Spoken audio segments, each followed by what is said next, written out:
Tá. E a relação agora na entrada da academia, assim, né? Como é que tu chegaste à academia A Rio-Grandense? academia tem uma historinha que ela é uma coisa meio inacreditável. É, Como a é que gente eu... já deixou para o final, porque sempre é o bom, Tá, né? porque a academia, o doutor Eduardo Bastos, do Conselho, ele sonhou com a academia. Ou alguém sonhou e atucicou ele, sabe? E ele começou no sindicato, na Sovergues, e ele perguntava, bem cá, vamos fazer academia? E eu, parceirão de primeira linha, né? Disse, vamos fazer academia. O que precisa para fazer academia?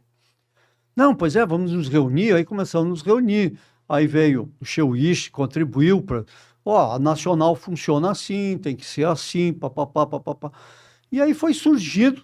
Eu sei que o Conselho juntou um grupo à volta dessa ideia e o sindicato sempre junto, né? Algumas coisas a gente não concordava, mas nas outras a gente concordava, mas a gente queria academia. Sim. Se tinha que O foco era ter, um só. se tinha que ter 2 garrafas d'água ou 3, isso aí se vê no andar da carruagem. Claro. E aí sai a primeira gestão da academia. A primeira gestão, a primeira turma. Os primeiros 10 estão aqui nesses anais. Esses anais retratam como foi fundada, tudo que tu quiser saber da Histórico, né? academia. Da academia tá aí. A história da academia está aqui. Está nos anais.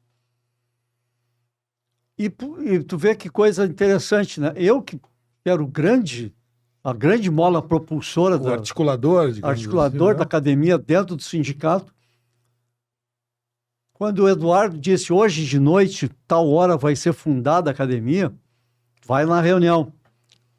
Eu disse, não posso ir. Mas o José de Abreu Martins, o Zé Arthur Martins, o Zé Arthur. Zé Arthur, conhece. Aí eu escalei ele, Zé Arthur, vai lá em tal lugar hoje que vai ter uma...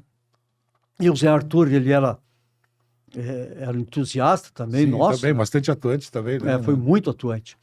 E aí ele foi lá. E a assinatura dele está lá no livro de atas, da primeira ata de fundação. O sindicato estava lá porque o José Arthur Martins foi lá e assinou a ata.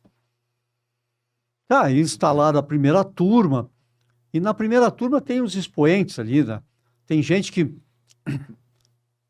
lutou uma vida dentro do Estado, dentro do federal, do estadual, para botar em prática o RISPOA, tá? De 1954. Vamos fazer os frigoríficos cumprir a lei. Cumprir a lei, exato. Outros trabalharam na aftosa, desde o tempo em que a aftosa vacinava de 3 em 3 meses até chegar na vacina oleosa, de 6 em 6 meses, e nós conseguíamos nossos primeiros certificados com vacinação livre de febre aftosa para conseguir a certificação final livre de febre aftosa. Hoje nós somos livres sem vacinação. Sem vacinação. O Brasil hoje está livre sem vacinação. Vendo. Então, são pessoas que construíram isso. Exatamente. São gigantes. Está aqui na primeira turma, são gigantes. E tinha uma pessoa que eu boto como exemplo, a professora Elinor Fortes, já falecida. Grande parasitológico. Mas a doutora Elinor, junto com a doutora, não quero errar o nome, Rita Pato Hoffmann, se não me engano. Rita Pato, eu sei que é o Hoffmann, sujeito a chuvas e trovoadas. Trabalhando com peixes do Guaíba, eles me identificam 2 espécies,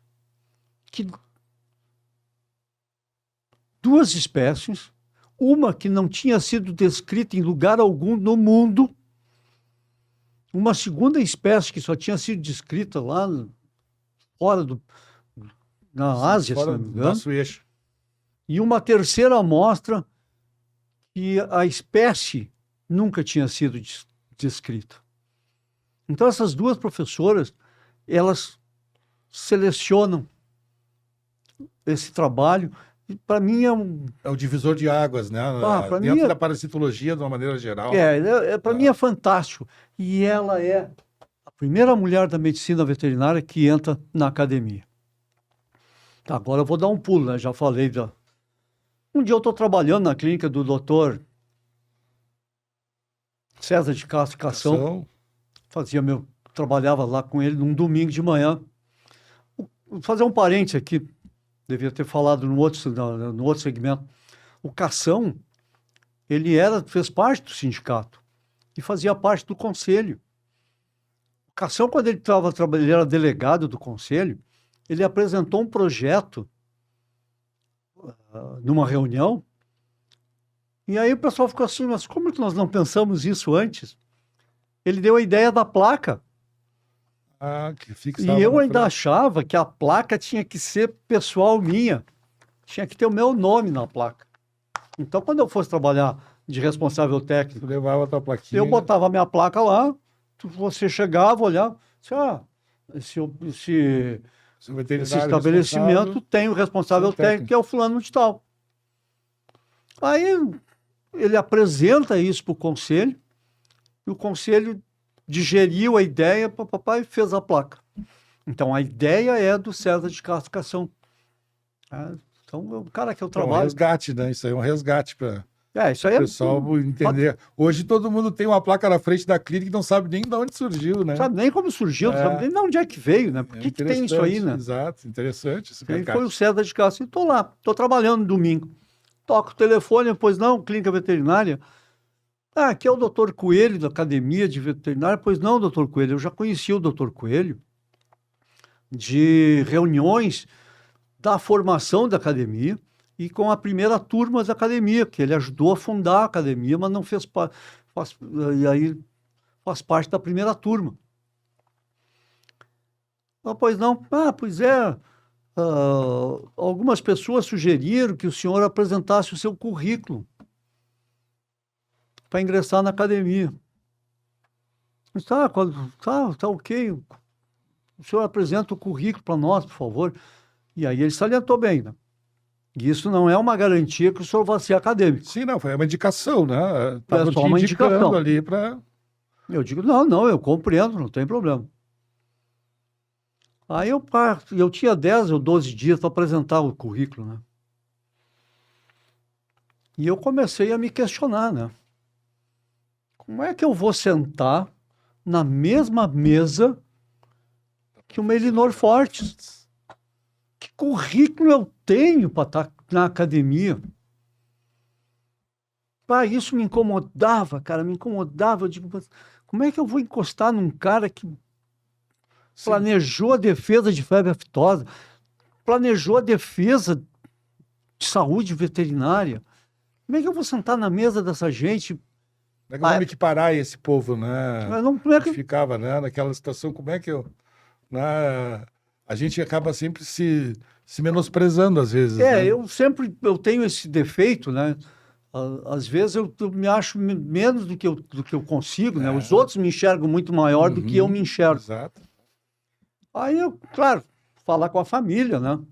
Aí a esposa do meu irmão diz assim para mim, ela trabalhava com mestrado e pós-graduação, né? E aí ela dizia assim, aí ela foi muito taxativa aqui, né? Ela me chamava de Zé, né? Eu sou José Romélio, então na família eu sou José, né? Então de José para Zé, eu sou Zé. E para alguns pessoal mais conhecido, assim, eu sou o Zé Romélio. Aí ela disse assim, Zé, o negócio é o seguinte, Zé, o máximo que eles vão poder fazer é dizer não. O não tu já tem, né? Aí eu O disse, não tá, tu já pois tem. é, mas mas o meu currículo, o problema é deles, aí tu, sabe, tu entrega o teu problema para eles e sai fora. Exato. Eles é que vão decidir. Aí eu digo, tá, porque eu ficava pensando, como é que eu vou...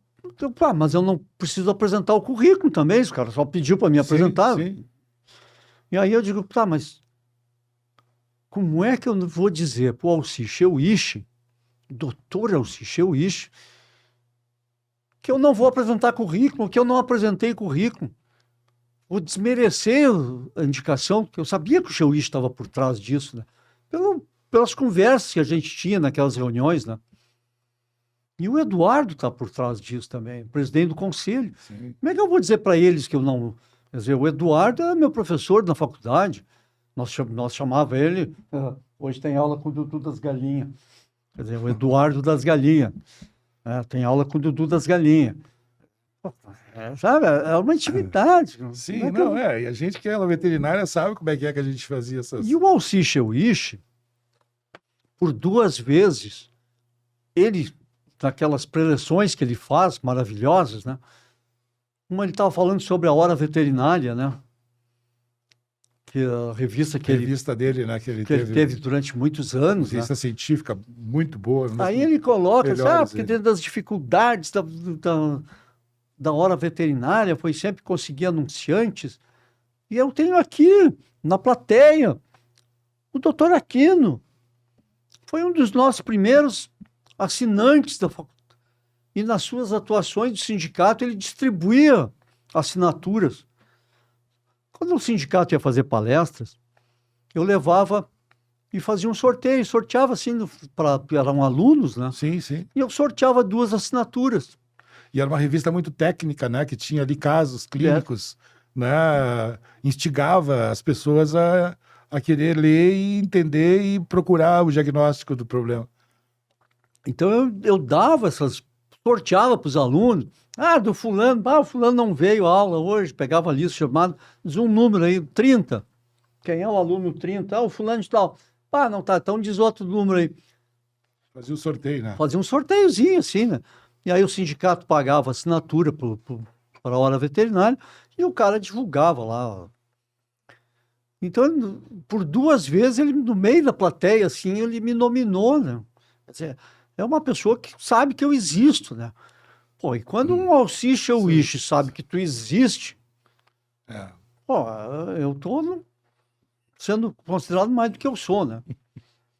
E eu sempre tive um carinho muito grande pelo Alcir. O Alcir é um escritor. É uma pessoa muito querida, né? Uma pessoa muito querida. E ele é um escritor, ele tem O Gato e a Revolução, que é um bom livro, sobre os céus de Paris, que é uma aula de história magnífica sobre um dos nossos grandes inventores, o Alberto Santos Dumont, né? De como ele chegou, como ele fez. Foi nesse livro do Alcir Cheuich que eu ouvi falar, que eu li primeira vez que alguém disse que o relógio de pulso tão comum foi inventado pelo Santos Dumont. O Santos Dumont falou com o Cartier numa cafeteria, explicou as dificuldades, que ele precisava de um relógio no pulso e não no bolso do colete. E o Cartier faz um relógio para o Santos Dumont voar. Então eu tenho um carinho muito grande assim, por esses livros do Cheuich. E o Alcir Cheuich, ele tem um livro, Lord Baccarat. Lord Baccarat, ele é ambientado dentro das cocheiras da Vila Hípica, no pavilhão social da Vila Hípica.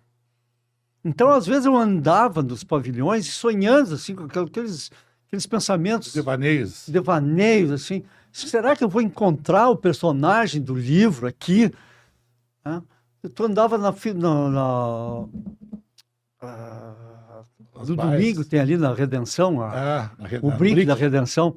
Será que eu vou encontrar? Será que eu vou ser testemunha da cena final que ocorre na frente da igreja de Santa Teresa? Será que eu vou encontrar nos devaneios assim? Então, como é que eu vou dizer para um Cheuich? Para mim era complicadíssimo. Eu dizia assim, não vou apresentar meu currículo. E como é que eu vou dizer para o Eduardo, não vou apresentar meu currículo? Mas eu conhecia quem estava coordenando essa segunda turma era o Coelho, o doutor Coelho. E aí, eu, conhecendo o Coelho de outras reuniões, teve uma reunião que o doutor Coelho se manifestou da seguinte forma. Ele pegou o papel nós temos um ofício, ele olhou para o ofício. Mas isso aqui não é papel ofício, porque o papel ofício tem que ter tantos centímetros de comprimento. Aí a funcionária do conselho, que estava disponível para a academia, ela disse, não, doutor, é que hoje em dia, com as impressoras americanas disponibilizadas e estão se popularizando, o papel é A4. Mas tinha que ser, se é ofício, tinha que ser em papel ofício, não nesse papel A4. Eu fiquei pensando, o homem ele é protocolar, né? Sim, sim. Então, ele segue o protocolo. E aí eu tive a brilhante ideia. Vou entregar o currículo fora do prazo. Para mim não ser acadêmico. Que eu não me considero apto a ser acadêmico. Uhum. E aí, suponhamos que o prazo fatal era sexta-feira. Eu disse para o pessoal do sindicato, né? Ó, não me chame em sexta-feira para o sindicato que eu não venho. Eu não vou botar o pé aqui. Aí, segunda-feira, chegando, fui no conselho, porque o conselho é que estava recebendo os currículos, né? Melhor dizendo, o material chegava para a academia, era entregue para a moça essa. Protocolava no conselho. Do conselho. E eu sabia que o conselho tinha uma maquinona lá, que botava papel embaixo lá e dava um carimbo, a data, a hora, segundo. Sim. Eu disse, tá, entregar fora de prazo. Que aí vai cair na mão do coelho. Protocolar do jeito que ele é, mas protocolar do jeito que ele é, está fora de prazo, ele vai excluir. Pronto. Resolvi, não vou me incomodar com ninguém. Relaxei aquele fim de semana. Cheguei segunda-feira, entreguei o currículo fora de prazo. Aí passam 15, 20 dias, né? O Eduardo, presidente do conselho, doutor Eduardo Bastos, se aquilo fosse selecionado para academia, caí sentado, cara. Tu vê, né? Quando é você, já que eu fui selecionado, então agora em diante a academia vai ter o melhor de mim, né? Sou o 21º, o 20º acadêmico, cadeira número 20. Então, assim, aí passou mais de um mês lá, houve uma reunião, o doutor Coelho estava lá, e eu disse, doutor Coelho, o meu currículo foi entregue fora de prazo, doutor Coelho. Aí ele se olhou, mas isso passou desapercebido. O processo teve um vício. Pois é, né, doutor Coelho? E ficou no vício e foi, sabe? Foi para frente. Então, a minha entrada na academia, sabe? A minha entrada na academia é nesse sentido, sabe? Então, eu estou na academia por... Uma vez ele era presidente de um conselho de São Paulo. Eu comentando o caso, assim, né? Aí o cara disse, isso aconteceu comigo. Eu também não tenho uma titulação para fazer parte da galeria lá, não sei das quantas, lá de São Paulo. Mas o conjunto da minha obra... Doutorados, exato. Aí ele usou uma frase, né? O conjunto da minha obra. Eu disse, mas será que eu fiz tanta coisa assim, né? Então, hoje eu sou ocupa... Eu vejo de uma forma assim, que a veterinária, eu sempre digo que a veterinária é que escolhe o veterinário, não é a gente que diz, eu vou ser veterinário. Quem quer ser muito veterinário chega no momento da veterinária que desiste no meio, sabe? Não aguenta muito aquela coisa da cirurgia, sabe? Do limpar bicheira, sabe? Essas coisas assim, fica meio complicado. E pelo que eu vejo, às vezes, essa questão, a vida ela dá essas mudanças, né? Ela te chamou para dentro da academia porque sempre foi uma pessoa atuante, né? Tu nunca te escondeu do trabalho, né? Isso acho que é interessante na tua vida profissional, que tu sempre foi correr na frente. Tu nunca te escondeu atrás de alguém, né? Ou de algum tipo de trabalho. Tu sempre partiu de ti as coisas, né? Isso é importantíssimo. Para um profissional, a gente ter essa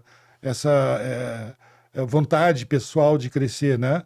E de conhecer muitas coisas. Eu também, eu vou te dizer que na minha época de estágio, de férias, de faculdade, eu nunca tirei férias. Eu sempre fiz estágio. Isso não existe para nós. Né? Estágio em aves, suínos, gado de leite, cavalo de corrida. Porque a gente vivia num mundo de terceiro mundo, a gente não sabe o que está abrindo, o que vai ser. Né? E a veterinária é um leque. É um leque para poder... né, nos colocar tudo isso. Eu não sei como é que nós andamos de tempo aí. Nós já estamos apertadinhos já. Quanto tempo ainda resta? 1h20 já. Tá, então, O que vamos... que eu só tu quer queria, finalizar assim do... no final, Isso. tá, só queria fazer um final, então, dizer duas coisas. Quando eu estava no sindicato, foi na época daquele problema todo com a Ieda Maria Vargas. Uhum. Ieda Maria Vargas. Com a Ieda A governadora. Maria Vargas é A Miss. a Miss. Né? É a Miss. A Ieda. E que e os sindicatos foram lá fazer bagunça na frente da casa lá. Bom, naquela situação, com o sindicato majoritário da Emater, eu me posicionei contra. Jamais admiti que os funcionários da Emater, os veterinários da Emater participassem de uma esculhambação na casa da governadora. Esse crime eu não cometi quando eu estava no sindicato. Eu fui contra e não incentivei ninguém da medicina veterinária a ir fazer bagunça na casa da governadora. Eu acho que o sindicato tem que ser uma coisa séria, e não um bando de gente a fazer arruaça por aí na casa dos outros. Uma massa de manobra, né? E já que o tempo está avançado, eu queria, se dá para finalizar, se é a finalização, eu quero dizer o seguinte, todas as letras, né? Aqueles que me ajudaram, que me impulsionaram, que de qualquer maneira, que me abriram uma porta, que me deram um copo d'água durante toda essa trajetória, eu agradeço a esse pessoal. Não tenho como nominar eles, eu sou muito grato. Aos bastidores, né? Gente que por um nada me alavancou. Uhum. Nem me conhecia e me colocou numa posição de... Às vezes nem sabia que estava te ajudando. Né? Que me procurou assim, disse que preciso de ti aqui. Vamos. Aqueles que não gostavam de mim, que se opuseram a mim, que trabalharam para mim não dar certo, aí o nosso poeta Quintana já definiu, né? Vocês passarão e eu passarei. Perfeito. Porque tudo nesse mundo, Pedro, por mais que a gente queira, mas se a gente torcer e filtrar, nós vamos ver que nesse mundo tudo é uma ilusão. Porque o sol vai levantar no leste, vai se pôr no oeste, amanhã ele vai levantar no leste, vai se pôr no leste. Ele tem o portal que ele nasce, ele tem o portal que ele se recolhe. O vento vai soprar do sul, vai girar, vai arrodear, vai girar do norte. E ele vai girar de novo e vai girar do sul. Todos os rios correm para o mar, mas o mar nunca fica cheio. E a água vai sair e se recolocar de novo nas nascentes. Então, nada do que aconteceu hoje é novo. Tudo já aconteceu no passado. E tudo vai acontecer no futuro. E aqueles que nascerem amanhã e virem as coisas que vão acontecer depois de amanhã, vão ver que tudo é uma ilusão. Tudo vai se repetir e nada de novo vai acontecer. Então, a eternidade, para mim, a eternidade é uma vaidade.